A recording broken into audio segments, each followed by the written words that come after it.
오늘 이 시간엔 추수감사 주일 오전 예배 감사의 제사를 드리는 사람이란 제목으로 함께 말씀을 나눕니다. 매년 연초가 되면 이런 통계를 보신 적이 있을 겁니다. 설 차례상 준비에 들어가는 비용이 얼마다라는 광고입니다. 보도죠. 대개 뉴스에 보면 이 보도가 거의 매년 빠지지 않고 나옵니다.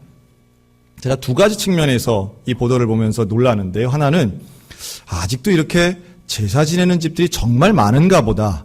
그러니 저게 어떤 경제 지표의 기준점으로 삼아서 사람들에게 알려주는가 보다 하는 거죠.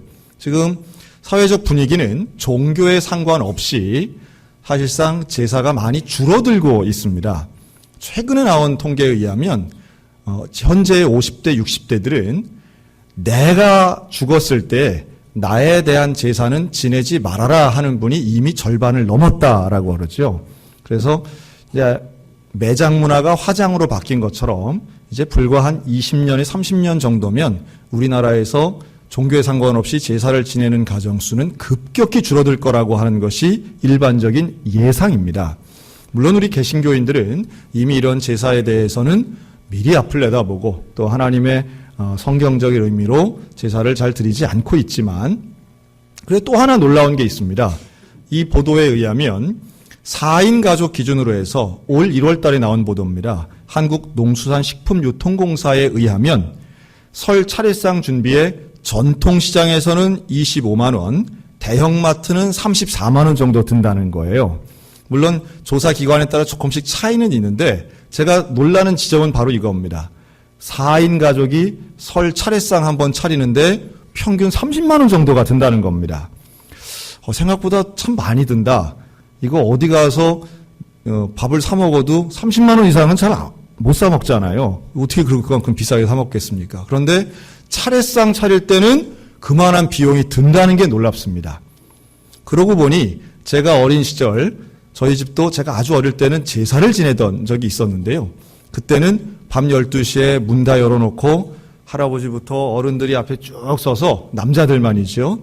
그렇게 절할 때 저는 맨 뒤에서 앞에 있는 아버지 엉덩이만 보면서 절하면 누웠다가 일어나면 또 일어났다가 졸면서 했던 기억이 지금도 납니다. 그런데 그때에도 이 제사상 위에 올려져 있는 그런 과일이라든가 아니면 음식물들은 하나같이 크고 그때 당시 구할 수 있는 가장 비싼 것, 가장 좋은 것으로 올렸던 기억이 납니다. 약과나 사탕이나 혹은 과자 같은 것도 저걸 어떻게 저렇게 쌌을까? 어떻게 저런 무늬를 만들면서 올렸을까 싶을 정도로 온갖 정성을 기울여서 만든 것이 바로 제사 상차림이라는 거죠. 그런데 이런 제사에는 빠지지 않고 가장 중요한 것, 이런저런 법칙과 규칙도 있겠지만 어느 시대나 또 어느 종교나 이런 제사에는 드리는 대상이 있고 또 받는 대상이 있지 않겠습니까? 그럴 때 제일 중요한 덕목 중에 하나는 바로 정성을 다하는 겁니다. 지성이란 말도 쓰지요. 지성을 다한다고도 합니다. 그 정성을 다하는 제사에 얼마나 많은 사람들이 물질과 시간을 투자하는지 몰라요. 그런데 구약을 보면 성경에서도 구약의 사람들이 하나님께 예배하는 것을 제사 드린다라고 했습니다. 그리고 그 제사에는 당연히 전심을 드리고 가장 좋은 것, 흠 없는 것 이런 것을 가지고 제사를 드렸다라고 하는 거죠. 그리고 신약에 와서는 바로 이러한 제사를 말이 좀 바뀌었을 뿐이죠. 제사가 예배가 됩니다. 그래서 하나님 앞에 예배를 드릴 때에도 우리가 드리는 정성에 해당되는 것은 참 중요한 요소가 됩니다. 제가 한번 질문을 드리겠습니다. 우리가 하나님께 예배 드릴 때 하나님이 정말로 받고 싶어 하시는 그 제사의 정성에 해당되는 게 과연 무엇일까요? 오늘 성경 말씀이 그 해답을 우리에게 주고 있습니다. 예배를 드릴 때 정말로 하나님이 받고 싶어 하시는 것, 정말로 관심 있어 하시는 게 무엇인가 하면 감사의 제사인 줄로 믿습니다. 감사의 제사를 드리는 사람, 감사의 예배를 드리는 사람, 감사로 예배를 드리는 그 사람이 하나님을 영화롭게 한다고 말씀하고 있어요. 하나님을 영화롭게 한다는 것은 하나님 마음을 가장 기쁘시게 해드린다는 뜻이기도 합니다. 그러면 하나님이 정말로 기뻐하시고 정말로 찾으시고 원하시는 그 예배는 감사의 예배인데, 여러분, 이 감사는 내가 그냥 혼자 기뻐하는 게 아닙니다. 하나님이 정말로 원하시는 감사는, 한번 따라 하실까요? 하나님 한 분으로 감사하는 예배입니다. 그러니까 하나님 한 분만으로 감사하는 거예요. 우리가 지금 예배드리러 나왔습니다. 하나님 만나는 것이 우리 모두에게 기쁨과 감사가 되는 줄로 믿습니다. 하나님을 만나러 나오는 발걸음이 기쁜 것이고, 다른 것 다 그대로 있다 할지라도 하나님을 만나고 하나님께 예배드리는 것만으로도 기쁜, 바로 그 예배를 하나님은 원하신다는 거예요. 서울에 은천감리교회가 있는데요. 이 교회에 집사님이 간증하는 걸 제가 한번 봤습니다. 근데 그 집사님이 뭐라고 간증하느냐 하면 본인의 아들 이야기를 하는 거예요. 이 아들이 4학년 때 있었던 일입니다. 학교 선생님이 종이를 한 장씩 나눠주시고 아이들에게 그 종이에다가 쓰라는 거예요. 뭘 쓰느냐 하면 내가 지금 제일 소중하게 중요하게 생각하는 것 10가지를 써라 그랬답니다. 아이들이 그래요? 그래 쓰는 거예요. 뭐 가족도 쓰고 또 뭐 게임기도 쓰고 뭐 일기장도 쓰고 이렇게 썼어요. 10개를 다 썼어요. 그랬더니 선생님이 자, 그러면 이제부터 그 중에 제일 덜 중요한 것처럼 생각되는 2가지는 지워라 그러더래요. 그럼 몇 개가 되겠어요? 8개 남겠죠. 자, 그럼 또 2개를 더 지워라. 6개. 또 2개를 더 지워라. 4개. 아이들이 막 힘들어요. 곤란해요. 막 이러는데 애들이 지워나갑니다. 그리고 결국 2개가 남았습니다. 2개 남았을 때 선생님이 이 2개 중에는 1개만 지우고 네가 생각할 때 제일 중요한 거 1개만 남겨라 그랬어요. 그랬더니 갑자기 이 집사님 아들이 울기 시작하는 거예요. 우는데 그냥 우는 게 아니라 펑펑 우는 거예요. 통곡을 하듯이 우는 거예요. 엉엉 우는 거예요. 선생님이 깜짝 놀라가지고 야, 또 뭐 울기까지 하냐? 왜 그렇게 우냐? 그랬더니 이 아이가 하는 말이 하나님을 남겨놓느라 엄마를 지웠어요. 라고 말하는 거예요. 하나님을 선택하느라 엄마를 지웠다는 거예요. 저는 이 간증 들으면서 제 가슴이 쿵 떨어지는 줄 알았어요. 어떤 누구도 엄마를 지울 수는 없습니다. 또 조금 객관적으로 본다면 그 쓴 거에서 뭐 엄마 이름에 연필 쓴다고 해서 무슨 천지가 개벽하는 것도 아니에요. 그러나 이 아이의 마음에는 하나님을 끝까지 선택하는데 엄마한테 미안한 거죠. 엄마 이름 지우는 게 미안하고 죄송스러워서 눈물을 흘리는 거예요. 제가 반성했습니다. 과연 나는 내가 소중하게 여기는 것들 중에 마지막까지 하나님을 선택하는 믿음이 과연 내게는 있는가? 어찌 보면 우리의 인생에는 너무도 많은 것들이 너무 중요한 거예요. 하나님보다도 위에 있는 것들이 때로는 너무너무 많은 거예요. 어쩔 땐 자식이 올라가기도 하고요.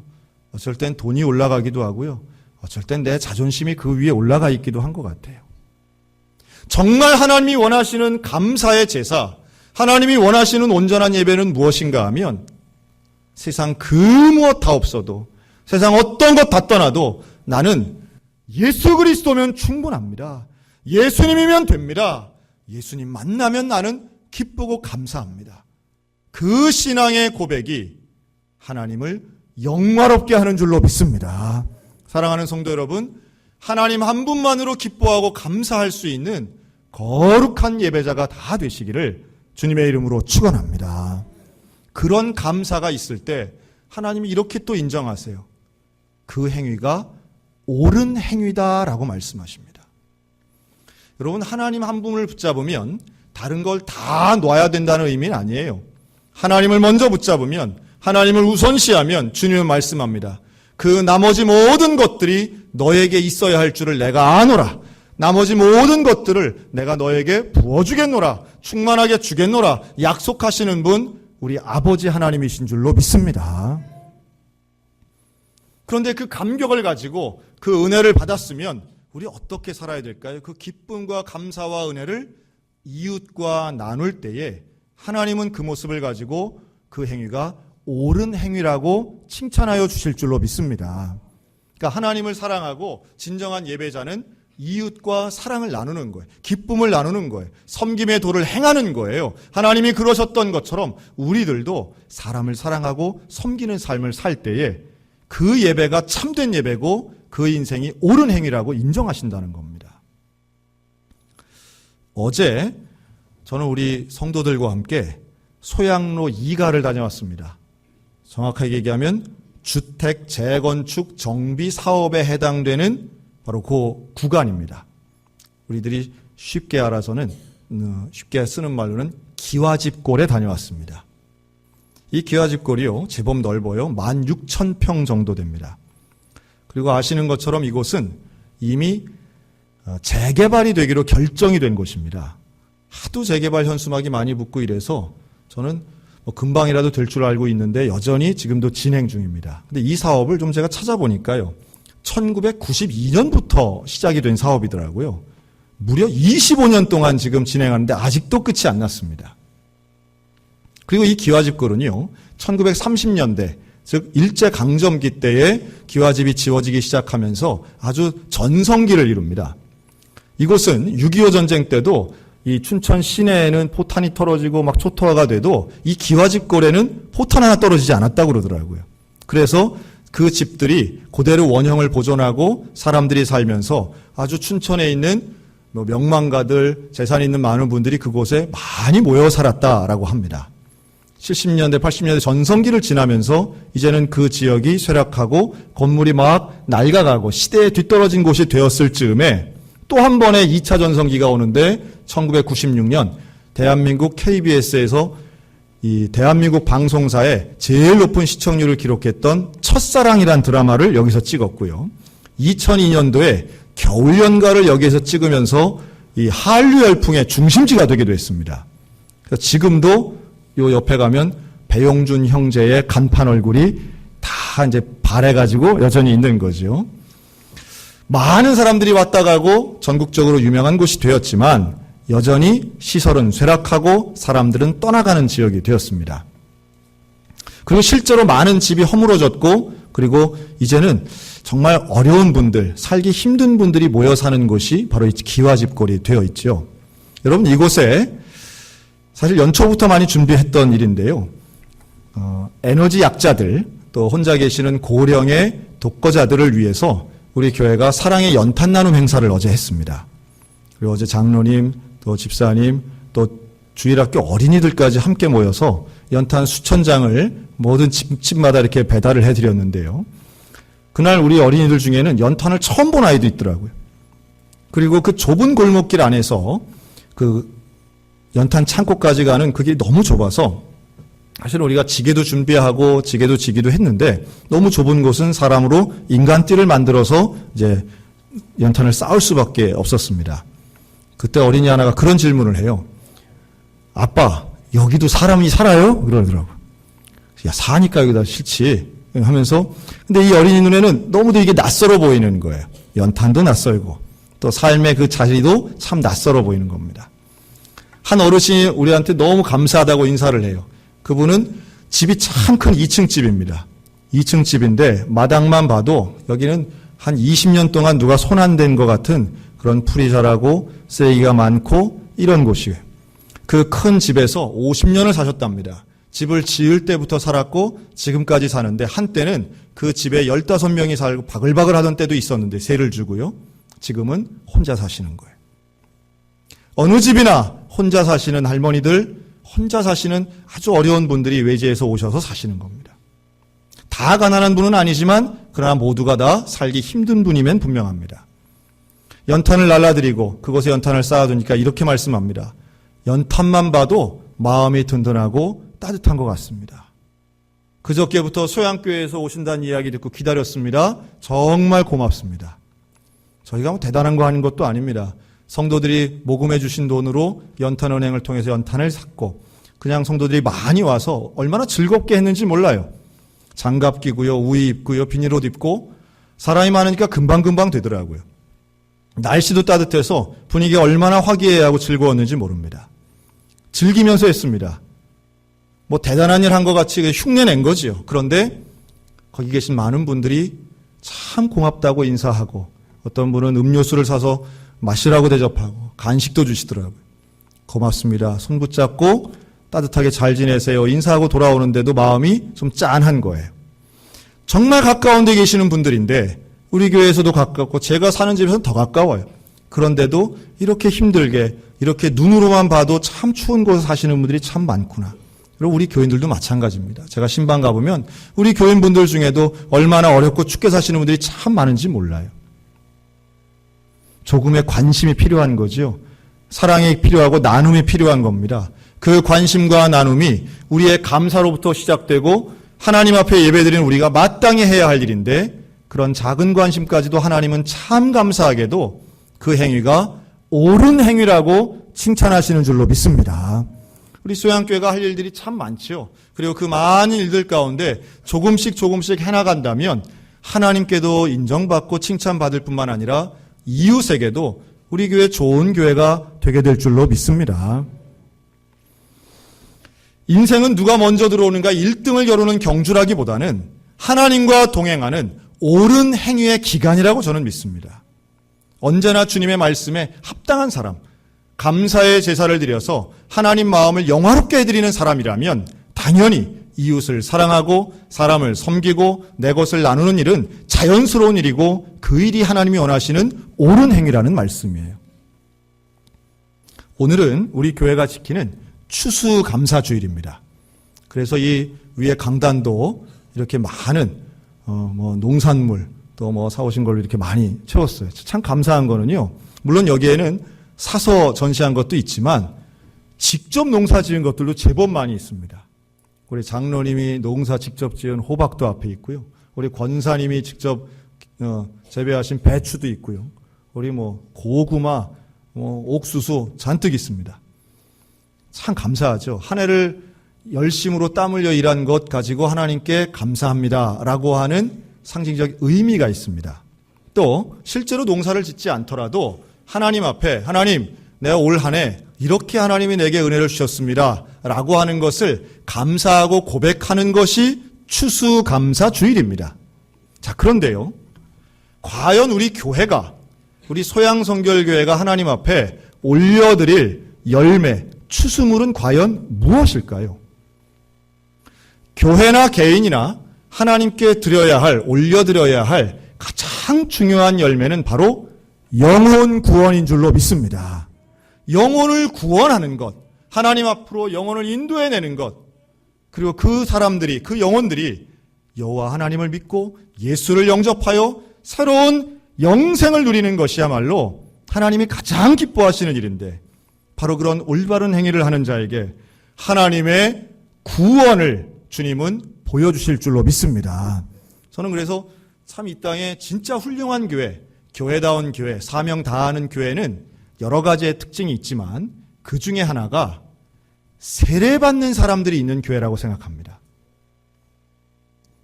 얼마나 많은 사람이 모여서 예배드리냐도 중요하겠지만 과연 그 교회가 세례받는 사람, 세례 주는 사람이 있는가, 이게 너무 중요한 거예요. 소위 말해 다른 교회에서 전입해오는 분들도 있을 수 있겠으나 그것보다 예수를 알지 못하던 사람이 예수를 알게 되고 하나님을 알게 되어서 세례받는 일이야말로 이 땅에 교회가 세워진 가장 중요한 사명이라고 하는 거예요. 참 감사하게도 오늘 1부 예배 때도 세례식을 했고요. 2부 예배 때도 세례식을 했습니다. 그 아침 7시에 세례식 하는데 1부 예배 오신 분들이 얼마나 감격하시는지 몰라요. 왜냐하면 1부 예배 때는 세례식 잘 안 했거든요. 근데 1부 예배 때도 성례전을 하니까 우리 오신 분들이 참 감격스러워 하시더라고요. 아주 여러 분 울었습니다. 1부 예배 때는 세례식 하면서.